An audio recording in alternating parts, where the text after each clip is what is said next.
طائف کے انسیڈنٹ میں last time میں نے آپ لوگوں کو رسول اللہ صلی اللہ علیہ وسلم کی وہ دعا سمجھائی تھی، ٹھیک ہے، اور اس دعا میں فلسفی آف دعا ہے کہ دعا مانگنی کیسے چاہیے اور اللہ کون ہے، یہ آپ کو اندازہ ہوگا اس دعا سے، ٹھیک ہے۔ سیرہ کا ایک بہت بڑا فائدہ پڑھنے کا اور سمجھنے کا یہ ہوتا ہے کہ آپ کا زندگی کا فلسفہ کلیئر ہو جاتا ہے، آپ کو سمجھ آ جاتی ہے کہ زندگی میں نے کس کنسیپٹس کے ساتھ زندگی گزارنی ہے، اور یہ بہت بڑی بات ہے، بہت بڑی بات ہے۔ دیکھیں، ایک اچھے ایجوکیشن سسٹم کا مقصد بھی یہ ہوتا ہے کہ ہمیں زندہ رہنے اور جینا سکھائے، یہ نہیں کہ بس ہمیں پیسے کمانا سکھائے، وہ تو ایک بہت ہی اس کا مائنر سا بینیفٹ ہے۔ اصل ایجوکیشن سسٹم کا بینیفٹ یہ ہوتا ہے اور مقصد ہوتا ہے کہ بھئی ہمیں چیلنجز سے ہم نے کیسے گزرنا ہے، ہم نے زندگی میں مختلف سچویشنز میں کیسے ڈیل کرنا ہے وغیرہ وغیرہ۔ تو یہ سیرہ اللہ کے نبی صلی اللہ علیہ وسلم کے بارے میں اللہ نے خود کہا کہ تمہارے نبی میں تمہارے لیے بہترین مثال ہے، ہر طرح کی بہترین مثال ہے۔ اوکے، یہ دعا میں دوبارہ بتاتا ہوں، کچھ چہرے نئے نظر آ رہے ہیں۔ رسول اللہ صلی اللہ علیہ وسلم پہ پتھراؤ ہوا، ہمارے نبی پہ لہو لہان ہوئے، اور بہت یہ جس پہ جتنا غم کیا جائے اتنا کم ہے۔ لیکن میں نے آپ کو ایک بڑا امپورٹنٹ پوائنٹ بتایا تھا لاسٹ کلاس میں کہ سیرہ میں آپ ایک بار بھی رسول اللہ کو یہ انسیڈنٹ مینشن کرتے خود نہیں دیکھیں گے۔ اس سے کیا ثابت ہوتا ہے کہ ہمارے نبی صلی اللہ علیہ وسلم اللہ سے ایمپتھی لیتے تھے، لوگوں سے نہیں۔ سمپتھی لینی ہے تو اللہ سے لیں۔ ایک بار یہ دعا کر لی، اللہ کو رو کے دکھا دیا، سمپتھی لے لی، اس کے بعد کبھی مینشن نہیں کیا۔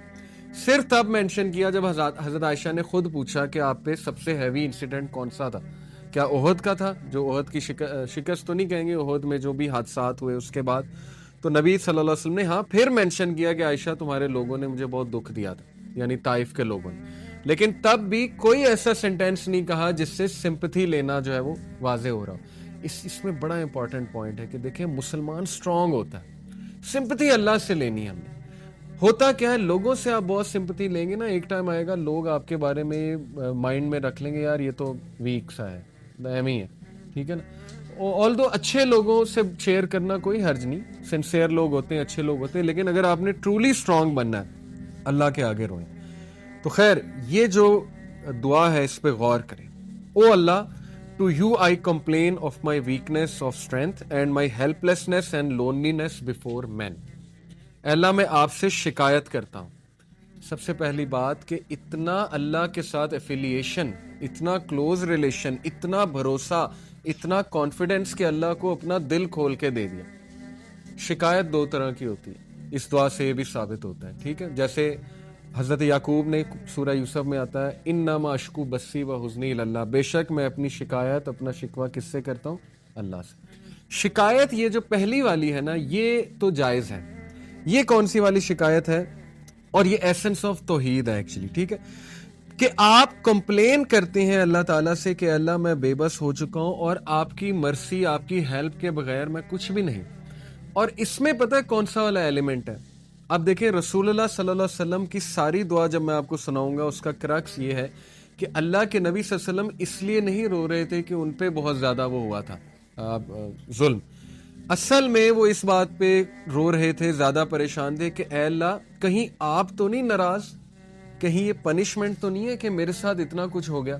یہ اصل میں اس کا جو ہے نا ماخذ ہے۔ یعنی آپ سوچیں کس لیول پہ اللہ کے نبی صلی اللہ علیہ وسلم کا ویژن اور اللہ سے تعلق تھا کہ اللہ یہ ہوا ہے میرے ساتھ تو مجھے سمجھ نہیں لگ رہی، کہیں آپ کی ناراضگی تو نہیں ہے، کہیں مجھ سے کوئی خطا تو نہیں ہو گئی، مجھ سے کوئی غلطی تو نہیں ہو گئی۔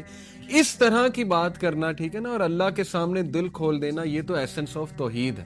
اور اس طرح کی شکایت جو ہے وہ جائز ہے، اس کو شکایت کہہ لیں یا کہہ لیں کہ اپنا دل کھول کے بیان کرنا، ٹھیک ہے نا۔ دوسری شکایت جو ہے وہ ہے اللہ کی قدر اور اللہ کی ڈکری کو ریجیکٹ کر دینا، ایکسیپٹ نہ کرنا۔ اور زیادہ تر لوگ جو ہے وہ اس کا شکار ہو جاتے ہیں کہ جب ان کے ساتھ کوئی خدا نہ خواستہ، اللہ نہ کرے، کوئی ایسا حادثہ ہو جائے، کوئی ایسی چیز آ جائے جو انہوں نے ایکسپیکٹ بھی نہیں کی ہوئی تھی، تو وہ بجائے کہ اللہ کے آگے رونے کے یا اللہ سے مدد طلب کرنے کے، وہ فوراً یہ کہتے ہیں کہ یہ ہوا کیوں ان دا فرسٹ پلیس۔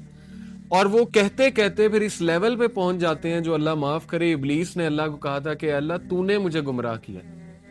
یہ ابلیس کے الفاظ ہیں قرآن میں کہ بے شک since you have led me astray, اس لیے اب میں ان ہیومن بینگز کو نہیں چھوڑوں گا۔ اس نے بلیم کس کو کیا؟ اللہ کو۔ تو خدا نہ خواستہ کہیں ہم اس شکوے کا شکار نہ ہو جائیں کہ ہم اللہ کو بلیم کرنے لگیں، نعوذ باللہ۔ کہ یہ اللہ کی وجہ, اللہ نے کیوں میرے ساتھ ایسے کیا, ٹھیک ہے نا.